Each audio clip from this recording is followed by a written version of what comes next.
Good morning guys. So, may ipapakita po ako sa inyo kung sino pong makakasagot, kung sino pong may alam nito, kung anong klaseng sili to. Yan guys, to. Oh. To, ano pong klaseng sili nito? Oh. Sinong nakakaalam kung anong sili to? Mas manghang din po to, masarap. Lagay mo sa bagong o alamang, tapos lagyan ng suka, masarap na yan. Pwede na. O yan guys, o.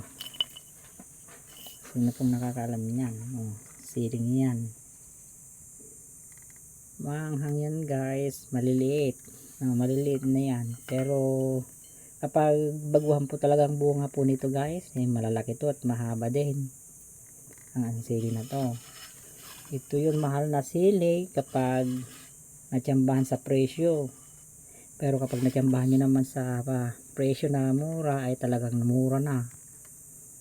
Oh, kaya ganito, kapag nagmura ng sili, ganito talaga na lumiliit na, maliit. Yung mga huli-hulihan na lang ng bunga. Yan guys. Oh, kung sino pong nakakaalam yan, sabihin nyo na. Kung unahan na po kayo guys. Sige po, dito na lang guys. Next.